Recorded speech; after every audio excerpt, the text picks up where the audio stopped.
Hello friends, good morning. നമ്മുടെ Kerala TV സീരിയലിലേക്ക് എല്ലാവർക്കും സ്വാഗതം. അങ്ങനെ ബാലനും അലീനയും കൂടി സംസാരിച്ചു. അലീന ചായക്കപ്പുമായിട്ട് താഴേക്ക് ഇറങ്ങിപ്പോന്നു. അച്ഛൻ്റെ തീരുമാനങ്ങൾക്കെല്ലാം ഓക്കെ പറഞ്ഞു. താഴെ ഇറങ്ങി വന്നപ്പോൾ കൃഷ്ണയും ബബിതയും അലീനയെ നോക്കി നിൽക്കുമായിരുന്നു. അച്ഛൻ എന്നാ പറഞ്ഞു എന്നറിയാനായിട്ട്. ചേച്ചിക്ക് പോകാനുള്ള സ്ഥലം കണ്ടുപിടിച്ചോ എന്ന് ചോദിച്ചപ്പം എല്ലാം കണ്ടുവച്ചെന്നാണ് പറഞ്ഞത്. പക്ഷേ 2 ദിവസം കഴിഞ്ഞിട്ടേ ഉറപ്പ് പറയാൻ പറ്റത്തുള്ളെന്നാണ് പറഞ്ഞതെന്ന കാര്യം പറയുമ്പം ചേച്ചി ഇവിടുന്ന് എങ്ങോട്ടാ മാറ്റുന്നതെന്ന് ചോദിച്ചു കൃഷ്ണ. അത് എത്ര ചോദിച്ചിട്ടും അച്ഛൻ പറഞ്ഞില്ല എന്നും കാര്യത്തിലൊരു തീരുമാനം ഉണ്ടായിട്ട് പറയാമെന്നാണ് പറഞ്ഞതെന്നും അലീന പറയൂ കേട്ടോ. അപ്പോൾ ഗോവർദ്ധനങ്കളിനെ വിളിച്ച് ചോദിച്ചാലോ എന്ന് ബബിത ചോദിക്കുമ്പം അച്ഛൻ അറിയാതെ അങ്കിളൊന്നും പറയാൻ പോകുന്നില്ല എന്ന് അലീന പറയാം. എന്താണേലും ഈ അടുത്ത പ്രദേശത്തൊന്നും അല്ല, ഏതോ ദൂര സ്ഥലത്തേക്കായിരിക്കും ചേച്ചിയെ മാറ്റാൻ പോണത് ഉറപ്പാ. അപ്പം എങ്ങോട്ടെങ്കിലും ആയിക്കോട്ടെ, ചോദിച്ചു വാങ്ങിച്ചതല്ലേ, ഞാനൊന്നും പറയുന്നില്ല. പോകുമോ വരുമോ നിൽക്കുമോ എല്ലാം ഓരോരുത്തരുടെ ഇഷ്ടമാണെന്ന് പറഞ്ഞ് ബബിത അവിടുന്ന് തുള്ളിച്ചാടി കയറിപ്പോയി. ബബിത അങ്ങ് കയറിപ്പോയി കഴിഞ്ഞപ്പോഴത്തേക്കും അച്ഛൻ ചേച്ചിക്ക് പോകാനുള്ള സ്ഥലം കണ്ടുപിടിച്ചു എന്ന് പറഞ്ഞത് ഉറപ്പാണോ എന്ന് കൃഷ്ണ ചോദിക്കുക. ആയിരിക്കുമെന്നേ, ഇല്ലെങ്കിൽ അച്ഛൻ അങ്ങനെയൊന്നും പറയത്തില്ലല്ലോ മോളെ എന്നും പറഞ്ഞുകൊണ്ട് ഇങ്ങനെ അലീന അലീന അടുക്കളയിലേക്കും പോയി. പിന്നെ വൈകുന്നേരം ഇവർ ഫുഡ് കഴിക്കാനായിട്ട് എല്ലാം എടുത്ത് വെക്കുക. അപ്പോൾ അച്ഛൻ കൈയൊക്കെ കഴുകി വന്നു. മക്കളെല്ലാവരും വിളമ്പിയൊക്കെ വെക്കുന്നു. അച്ഛൻ വന്നിരുന്നു, അതുപോലെ അവരെല്ലാവരും വന്നിരുന്നു. അപ്പോൾ എല്ലാവരും വന്നിരുന്ന സമയത്ത് ചുറ്റിനും നോക്കിയപ്പോൾ അലീനെ കണ്ടില്ല. അലീന എവിടെ പോയെന്ന് ചോദിച്ചു. ചേച്ചി കുളിച്ചിട്ട് ഇപ്പോൾ വരുമെന്നേ. എന്നാൽ പിന്നെ അവളും കൂടെ വന്നിട്ട് പോരായിരുന്നു എന്ന് ചോദിച്ചു ബാലേട്ടൻ. എൻ്റെ അച്ഛൻ ഇപ്പം തന്നെ ഇങ്ങ് വരും, കുളിയൊക്കെ കഴിഞ്ഞു, മേക്കപ്പ് ആണെന്ന് പറഞ്ഞു. ഇവക്കും മേക്കപ്പ് ഒക്കെ ഉണ്ടോയെന്ന് ചോദിച്ചു ബാലേട്ടൻ. ഭയങ്കര മേക്കപ്പാന്നേ, കുറച്ച് പൗഡർ ഇടും, ചിലപ്പോൾ കുരു തൊട്ട് കണ്ണൊക്കെ വരയ്ക്കുമെന്നൊക്കെ പറഞ്ഞു. പണ്ടൊക്കെ പെണ്ണുങ്ങളുടെ മേക്കപ്പ് അത്ര ഉണ്ടായിരുന്നുള്ളൂ എന്ന് ബാലേട്ടൻ. അച്ഛന് മോരുകറി വേണോ രസം വേണോ? സാമ്പാറില്ലേടി. പിന്നെ രാത്രിയിലാണോ സാമ്പാർ എന്ന് ബബിത ചോദിക്കാം. എന്നാൽ പിന്നെ മോരുകറി ഒഴിക്കാൻ പറഞ്ഞു. അങ്ങനെ മോരുകറി ഒഴിച്ചു കൊടുക്കണു അച്ഛന് മക്കള്. അപ്പോൾ അങ്ങനെ നമ്മുടെ മക്കൾ ഭക്ഷണമൊക്കെ വിളമ്പി കൊടുത്തു. അച്ഛൻ അതൊക്കെ കഴിച്ചുകൊണ്ട് അങ്ങനെ ഇരിക്കുമ്പോൾ ഇങ്ങനെ നോക്കുക എല്ലാവരുടെയും പാത്രത്തിലേക്കൊക്കെ. ഈ ഐക്യവും സ്നേഹവും സഹകരണമൊക്കെ പണ്ടേ ആകായിരുന്നു. അങ്ങനത്തെ വീടിനെയാണ് സ്വർഗം എന്ന് പറയുന്നതെന്ന് ബാലേട്ടൻ പറഞ്ഞപ്പോൾ ഞങ്ങൾക്ക് ഇങ്ങനെയൊന്നും പരിചയമില്ലാത്തത് കൊണ്ടാണെന്ന് ബബിത പറയാട്ടോ. അപ്പോൾ ബാലേട്ടൻ ഒന്ന് ചിരിച്ചു. എടി മോളെ, കൊള്ളാവുന്ന ഒരുത്തി മതി ഒരു വീട് നന്നാവാൻ, അറിയാവോ എന്ന് ചോദിച്ചു. അലീന ചേച്ചി ആയിരിക്കും ആ കൊള്ളാവുന്ന ഒരുത്തിയല്ലേ എന്ന് ബബിത ഇങ്ങനെ ചോദിക്കാം. അപ്പം നിങ്ങൾ 4 പേരും ഇപ്പം കൊള്ളാം, നല്ല മക്കളാ, അടിപൊളിയാ, നല്ല കൂടപ്പറപ്പുകളാണെന്നും നല്ല കൂട്ടുകാരുമാണെന്നൊക്കെ പറയുന്നു ബാലേട്ടൻ അല്ലേ എന്ന് ബബിതയോട് ചോദിക്കുമ്പോൾ ബബിത ഇങ്ങനെ എന്ന് പറഞ്ഞിങ്ങനെ ഇരിക്കുന്നു. അലീന ചേച്ചി പോയിട്ട് അമ്മ തിരിച്ചു വരുമ്പോഴോ അപ്പോഴേക്കും നമ്മുടെ ബാലൻ നിർത്തിക്കോളാൻ പറഞ്ഞു, സ്റ്റോപ്പ് ചെയ്തോളാൻ പറഞ്ഞു. അതേപ്പറ്റി ചിന്തിക്കാനും പറയാനും ഒന്നും എനിക്ക് ഒരു താല്പര്യവും ഇല്ലെന്ന് ബാലേട്ടൻ ഇങ്ങനെ പറയാട്ടോ. അപ്പോൾ അത് കേട്ടപ്പോൾ പിള്ളേരിങ്ങനെ അങ്ങോട്ടും ഇങ്ങോട്ടും നോക്കുക. പോകുമെന്നപ്പോൾ അച്ഛനും ഉറപ്പിച്ചല്ലേ. അലീന ചേച്ചിക്ക് പുതിയ ജോലി സെറ്റ് ചെയ്തിട്ടാ അച്ഛനും ഗോവർദ്ധനങ്ങളും തിരിച്ചു വന്നതെന്നൊക്കെ അറിഞ്ഞല്ലോ എന്ന് ബബിത ഇങ്ങനെ നേരെ അവിടെ വെച്ച് പറഞ്ഞു. അപ്പോൾ നമ്മുടെ ബാലനൊന്നും മിണ്ടാതെ ഇങ്ങനെ ഇരിക്കുക. അപ്പം നേരാണോ അച്ഛാ പറഞ്ഞത് എന്ന് കൃഷ്ണയും ചോദിച്ചു. അപ്പോൾ തീർച്ചപ്പെടുത്തിയിട്ടൊന്നുമില്ല, ഒരു സ്ഥലത്ത് പറഞ്ഞു വെച്ചിട്ടുണ്ട്, ഫൈനൽ ഡിസിഷൻ വിളിച്ചു പറയാമെന്നാ പറഞ്ഞിരിക്കുന്നതെന്നൊക്കെ പറഞ്ഞപ്പോൾ അച്ഛനോട് ആര് പറഞ്ഞു ഇതിൻ്റെയൊക്കെ പിറകെ ഓടാൻ? വേറെ ജോലി സംഘടിപ്പിച്ചു കൊടുക്കുന്നത് കൊണ്ടല്ലേ അലീന ചേച്ചി ഇവിടുന്ന് പോകുന്നേ, ഇല്ലെങ്കിൽ കുറച്ച് നാളും കൂടി ഇവിടെ നിന്നേനേന്ന് ബബിത. അത് കേട്ടപ്പോൾ നമ്മൾ ജോലി വാങ്ങിച്ചു കൊടുത്തില്ലെങ്കിലും അവളിവിടെ നിന്ന് പോകൂടി മോളെ. കഴക്കൂട്ടത്തിലെ കോൺവെൻറ്റില്ലേ, അവിടെ അവളുടെ സേവനം വരെ ആവശ്യമുണ്ട്. പക്ഷേ അവൾക്ക് കുറച്ചുകൂടി മെച്ചപ്പെട്ടൊരു സ്ഥലം അത് കിട്ടണം, അതിനുവേണ്ടിയാണ് ഞാൻ പോയത് എന്ന് ബാലേട്ടൻ. അപ്പോൾ എവിടെയാച്ചാ സ്ഥലം എന്ന് രോഹിത് ചോദിച്ചു. അപ്പം അലീനൊന്നും പറഞ്ഞില്ലേ? ഞാൻ അവളോട് പറഞ്ഞായിരുന്നല്ലോ. അപ്പോൾ കൊള്ളത്തൂർപ്പുഴ അവിടേക്ക് അച്ഛനെങ്ങനെയാണ് പരിചയമുള്ളതെന്ന് ചോദിച്ചു രോഹിത്. എനിക്ക് കുറേ ഫ്രണ്ട്സ് ഇല്ലേടാ, അങ്ങനെ ഒരാൾ പറഞ്ഞു തന്ന സ്ഥലമാടാ. അവിടെ ചെന്ന് അന്വേഷിച്ചപ്പോൾ കുഴപ്പമില്ലാന്ന് തോന്നി. അതൊരു വീടാണോ അതോ സ്ഥാപനമാണോ? അന്നേരം അത് വീടാണെന്ന് പറഞ്ഞു. കുറേ ആൾക്കാരൊക്കെ ഉണ്ടാവുമല്ലേ. അലീന ചേച്ചി പെട്ടെന്ന് അവരൊക്കെ ആയിട്ട് ഇണങ്ങി ചേരുമെന്നും പതിയെ പതിയെ നമ്മളെല്ലാം മറക്കുകയും ചെയ്യുമെന്ന് ബബിത അന്നേരം അവിടെ വെച്ച് പറഞ്ഞു. അപ്പോൾ ഇവർക്ക് എല്ലാവർക്കും ഭയങ്കര വിഷമമായി. എല്ലാവരും മുഖമൊക്കെ വല്ലാതായിട്ടിരിക്കാം. അല്ലെങ്കിൽ തന്നെ ഇവിടെ എന്നതാ അലീന ചേച്ചിക്ക് ഓർത്തിരിക്കാനുള്ളതെന്ന് കൃഷ്ണമോൾ അന്നേരം ചോദിക്കാം. ഒന്നുമില്ല, ഇവിടെ വന്ന് അന്ന് മുതൽ എല്ലാവരും കൂടെ ചേർന്ന് പീഡനം തുടങ്ങിയതായിരുന്നില്ലേ എന്നൊക്കെ കൃഷ്ണ ചോദിക്കും കേട്ടോ. അത് നിർത്തിയിട്ട് ഇപ്പോൾ കുറച്ച് ദിവസം മാത്രമല്ലേ ആയിട്ടുള്ളൂ. ശരിയല്ലേ അച്ഛൻ ഞാൻ പറഞ്ഞത് എന്ന് കൃഷ്ണൻ ചോദിച്ചപ്പോൾ വളരെ ശരിയാ, നിനക്ക് 10ൽ 10 പോയിന്റ് എന്ന് ബാലേട്ടൻ. അപ്പോഴാണ് അലീന കുളിയൊക്കെ കഴിഞ്ഞ് വരുന്നത്. രോഹിയേട്ടാ അത് നമുക്കിട്ട് കുത്തിയതാ എന്ന് ബബിത. ഞാൻ ആരെയും കുത്തിയതൊന്നും അല്ല, ഓർക്കാൻ നല്ലതൊന്നും ആരും കൊടുത്തിട്ടില്ലെന്നേ പറഞ്ഞുള്ളൂ എന്ന് കൃഷ്ണ. അപ്പം എന്തുവാ ഇവിടെ തർക്കം? ഇതെന്താ ആരും ഒന്നും കഴിക്കാൻ തുടങ്ങിയില്ലേ എന്ന് ചോദിച്ചാൽ അലീന വന്നു. വിളമ്പി വെച്ചിട്ട് എന്താ സംസാരിച്ചുകൊണ്ടിരിക്കുകയാണോ എന്ന് ചോദിക്കുമ്പം നീയും കൂടെ വരാൻ വേണ്ടി വെയിറ്റ് ചെയ്തതല്ലേ. അലീന ചേച്ചി ഇവിടെ നിന്ന് പോകുമ്പോൾ എന്നും ഞങ്ങളെ ഓർക്കാൻ വേണ്ടി അലീന ചേച്ചിയുടെ നല്ലതൊന്നും ഇവിടെ ആരും ചെയ്തിട്ടില്ല എന്നും ഞാൻ പറഞ്ഞത് കുത്തുവാക്കാണോ ചേച്ചി എന്ന് കൃഷ്ണ ചോദിക്കാം. അപ്പോൾ എല്ലാവരും അലീന ചേച്ചി ദ്രോഹിച്ചിട്ടല്ലേ ഉള്ളൂ എന്ന് ചോദിച്ചപ്പോൾ അതൊക്കെ ഇപ്പോഴെന്തിനാ മോള് പറയണേ? ഒരാൾ ചെയ്ത തെറ്റ് തിരുത്തി കഴിഞ്ഞാൽ പിന്നെ കുറ്റപ്പെടുത്തലും കുത്തുവാക്കുകളും പറയാൻ പാടില്ല എന്ന് അലീന കൃഷ്ണയോട് പറയാട്ടോ. അങ്ങനെ അലീന വന്ന് ഇവരുടെ കൂടെ ഇരിക്കുന്നു. പിന്നെ വേറൊരു കാര്യം കൂടി ഉണ്ട് അതിൽ. ദ്രോഹിച്ചതും അപമാനിച്ചതൊന്നും ആരും മറന്നു പോകത്തില്ല, മനസ്സിന് ഏറ്റവും മുറിവല്ലേ അത് എന്ന് അലീന ഇങ്ങനെ പറയാട്ടോ. അപ്പോൾ ബബിതയുടെയും രോഹിത്തിൻ്റെ ഒക്കെ മുഖം വല്ലാതെയായി. അവരിങ്ങനെ സങ്കടപ്പെട്ട് ഇങ്ങനെ തല കുനിച്ചിങ്ങനെ അലീനയുടെ മുന്നിൽ ഇരിക്കുക. പക്ഷെ അതിനു മീതെ മരുന്ന് പുരട്ടി തന്നതും പിന്നെ ലാളിച്ചതും സ്നേഹിച്ചതും ഒരിക്കലും മറന്നു പോകത്തില്ല എന്നും അലീന പറയാം. അതിലേറ്റവും വലിയ കാര്യമെന്നും ചോദിച്ചു. അപ്പോൾ അതാണ് പോയിന്റ് എന്ന് ബാലേട്ടൻ. അലീന ചേച്ചിയുടെ കാര്യം സെറ്റായിരിക്കുമെന്ന് അച്ഛനിപ്പോൾ പറയുമായിരുന്നു എന്ന് രോഹിത്ത് പറയാം. ഒരു വാക്കിന് വേണ്ടി വെയിറ്റ് ചെയ്യണമെന്നാണ് പറഞ്ഞത്. അപ്പോൾ പോവണ്ടേ രോഹിത്തെ? പോകാം എന്ന് പറയാൻ തുടങ്ങിയിട്ട് എത്ര നാളായെന്ന് അലീന ചോദിക്കുക. അപ്പോൾ അച്ഛനതിനെ കൂട്ടുനിൽക്കുന്നത് എനിക്ക് അത്ഭുതം. അപ്പം ഞാനവിടെ കൂട്ടുനിന്നു. പോകരുതെന്ന് പറഞ്ഞ് ഞാൻ എതിർക്കല്ലേ ചെയ്തതെന്ന് ബാലൻ ചോദിക്കുക. എന്നാലും പോയ അടങ്ങുമെന്നും പറഞ്ഞ് വാശി പിടിച്ചപ്പോൾ കൊള്ളാവുന്ന ഒരു സ്ഥലത്തേക്ക് പോട്ടെ എന്ന് കരുതി, അത്രേ ഉള്ളൂ എന്ന് ബാലേട്ടൻ പറയാം. അപ്പോൾ അലീന ഇങ്ങനെ നോക്കും അച്ഛനെ. അത് ഇവള് സുരക്ഷിതയായിരിക്കട്ടെ എന്നുള്ളൊരു കരുതൽ കൊണ്ടാണെന്ന് ബാലേട്ടൻ പറയാം കേട്ടോ. അത് കേട്ടപ്പോൾ അലീനയുടെ കണ്ണെന്ന് ചെറുതായിട്ട് നിറഞ്ഞു. അല്ലാതെ ഇവളെ ഇവിടെ നിന്ന് പറഞ്ഞയക്കാൻ എനിക്ക് അശേഷം താല്പര്യം ഉണ്ടായിട്ടല്ല എന്നും ബാലേട്ടൻ പറയുവാണ്. അത് കേട്ടപ്പോൾ എല്ലാവരുടെയും കണ്ണൊക്കെ ഒന്ന് നിറഞ്ഞു. അങ്ങനെ എല്ലാവരും ഇരുന്ന് ഫുഡൊക്കെ കഴിക്കാം. അങ്ങനെ അലീനയും ഇവർക്കൊപ്പം ഇരുന്ന് ഫുഡ് കഴിക്കുന്നു. അങ്ങനെ ഇവരുടെ ഫുഡ് കഴിക്കലും കാര്യങ്ങളെല്ലാം കഴിഞ്ഞ് അലീന കിടക്കാനായിട്ട് വന്നു. അങ്ങനെ ഇരുന്നപ്പോൾ നമ്മുടെ മനുവിൻ്റെ ഫോണിലേക്ക് അലീന എടുത്ത് വിളിക്കാം. ഹലോ മനുവേട്ടാ. ഓ ഇവിടെ വന്നപ്പോൾ പിടിപ്പത് പണിയുണ്ടായിരുന്നു മനുവേട്ടാ. 2-3 ദിവസമായില്ലേ പൂട്ടിപ്പോയിട്ട്. ക്ലീനിങ് തന്നെ കുറേ ഉണ്ടായിരുന്നേ. പിന്നെ കുക്കിങ് വാഷിങ് ഇപ്പോഴാ ഒരു സാവകാശം കിട്ടിയതെന്ന് അലീന മനുവിനോട് പറഞ്ഞപ്പം അങ്കിള് തിരിച്ചു വന്നോ എന്ന് ചോദിച്ചു. അച്ഛനും തിരിച്ചെത്തിയല്ലോ. അങ്കിൾ എവിടെ പോയതായിരുന്നെന്നും എല്ലാം പറഞ്ഞോ എന്ന് ചോദിച്ചു മനു. അപ്പോൾ ദേ കുറേ സ്ഥലങ്ങൾ കറങ്ങിയെന്ന് മാത്രം പറഞ്ഞു, വേറൊന്നും പറഞ്ഞില്ല. പിന്നെ കുളത്തൂർ പുഴ എന്നൊരു സ്ഥലത്ത് എനിക്കൊരു ജോലി കണ്ടു വച്ചിട്ടുണ്ടെന്നാണ് പറഞ്ഞത്.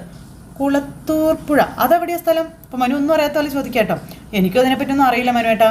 ഏതോ ഫോറസ്റ്റിൻ്റെ അടുത്തോ മറ്റാണെന്നാണ് പറഞ്ഞത്. അവിടെ എന്നാ ജോലിയാണ് നോക്കി വെച്ചേക്കണേ? അതും എന്നെ വീട്ടുജോലി തന്നെ. നല്ലൊരു വീട്ടുജോലിക്കാരിയെ തരാമെന്ന് അച്ഛൻ പറഞ്ഞു കാണുമായിരിക്കും.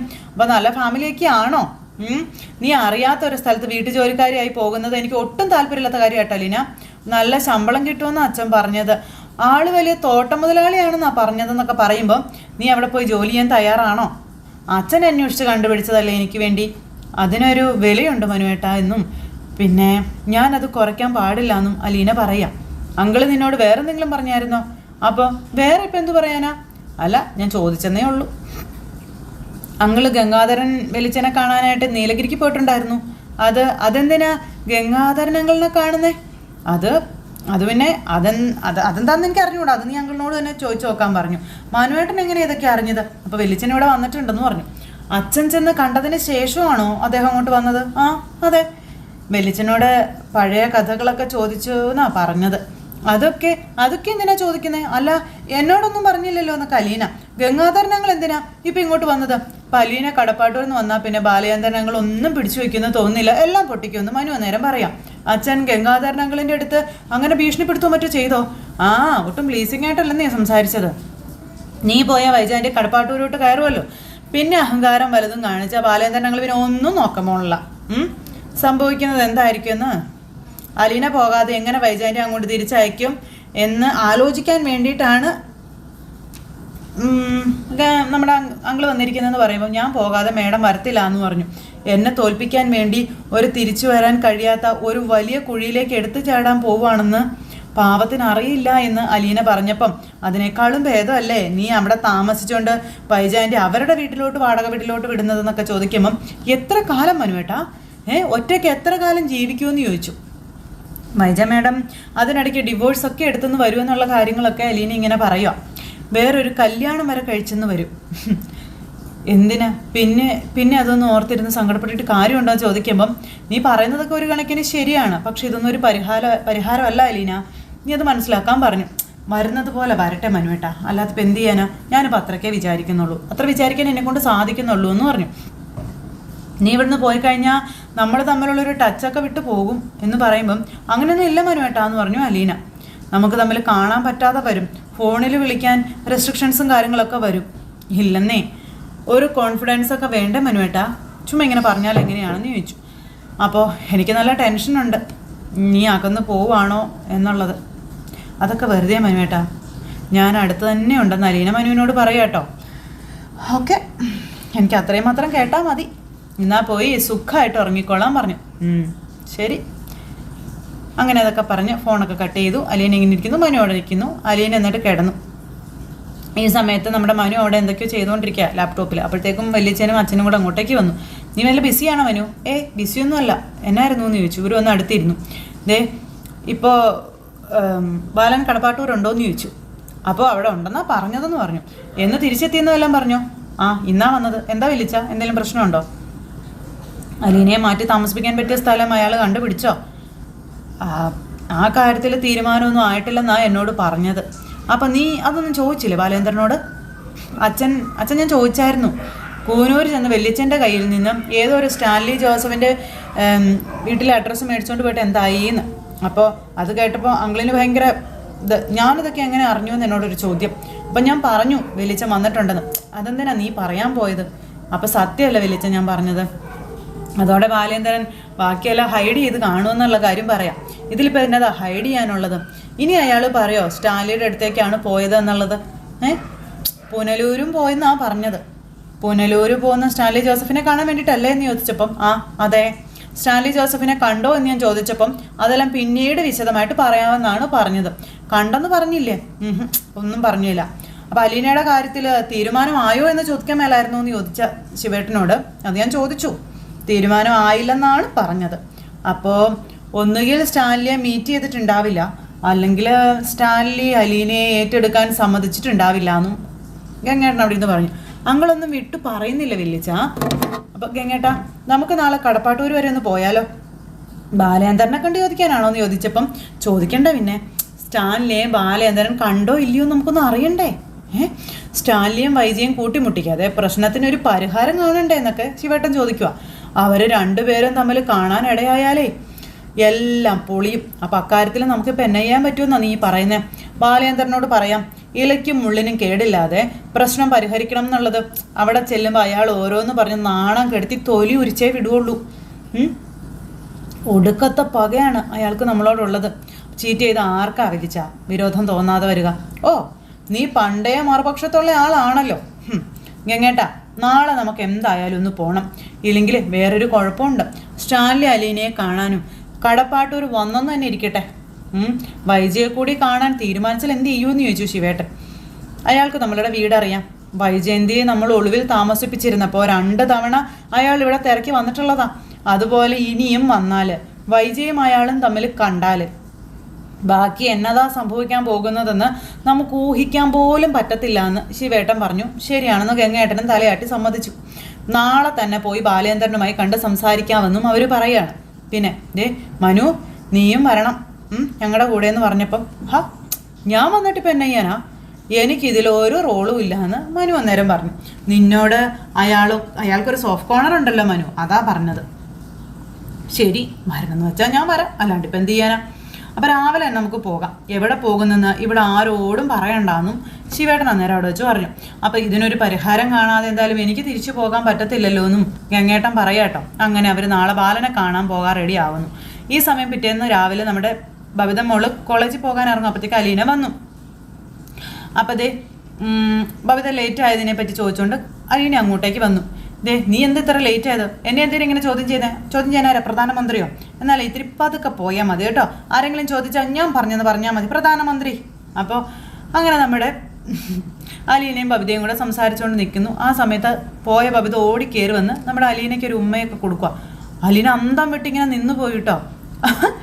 എന്നതാടി ഇതെന്ന് ചോദിക്കുമ്പം എന്നതാണെന്ന് മനസ്സിലായില്ലേ? അപ്പം മനസ്സിലായില്ലെങ്കിൽ മനസ്സിലാവണ്ടെന്നും പറഞ്ഞ് നമ്മുടെ ബബിത അവിടെ നിന്ന് ഓടിപ്പോയി. അലീന ഇങ്ങനെ ഭയങ്കര സന്തോഷത്തോടെ നിൽക്കുക. അപ്പോഴേക്കും അവർ വീട്ടിലേക്ക് വന്നെത്തി. അപ്പോൾ നമ്മുടെ ബബിത ഇങ്ങോട്ട് ഇറങ്ങി. അപ്പോഴത്തേക്ക് മനു വണ്ടി നിർത്തിയിട്ട് ഇത് എങ്ങോട്ടാണ് വെച്ച് ഇളക്കിക്കൊണ്ടെന്ന് ചോദിച്ചു. സമയം പോയി പിന്നെ കാണാവേ ടാറ്റാന്ന് പറഞ്ഞ് എല്ലാവർക്കും ടാറ്റയൊക്കെ കൊടുത്ത് നമ്മുടെ ബബിത അവിടെ നിന്ന് അങ്ങ് പോയി.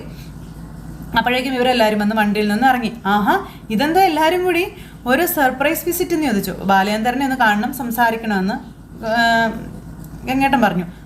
ഇവിടെ ഇല്ലേന്ന് ചോദിച്ചപ്പം അച്ഛൻ മുകളിലെ റൂമിലുണ്ട്, അപ്പം ഞങ്ങളൊന്ന് പോയി കണ്ടിട്ട് വരട്ടെ എന്ന് പറഞ്ഞു. അങ്ങനെ അവരകത്തേക്ക് കയറി പോകാൻ തുടങ്ങിയപ്പോഴത്തേക്ക് നമ്മുടെ ഗംഗേട്ടൻ ഇവിടെ നിന്ന് പോകുവാണെന്ന് ഞാൻ അറിഞ്ഞു, നിന്നോട് എന്ത് പറയണമെന്ന് എനിക്ക് അറിഞ്ഞുകൂടാന്ന് ഗംഗേട്ടൻ അലീനയോട് പറയട്ടെ. അപ്പം അലീന ഇങ്ങനെ ഒന്നും അല്ലാത്തതുപോലെ ഇങ്ങനെ നിൽക്കുന്നൊരു സിറ്റുവേഷൻ കാണിച്ച് ഇന്നത്തെ കഥ അവസാനിച്ചു. അപ്പോൾ എല്ലാവരും കാത്തിരുന്ന് കാണണേ. എല്ലാവർക്കും ടാറ്റാ.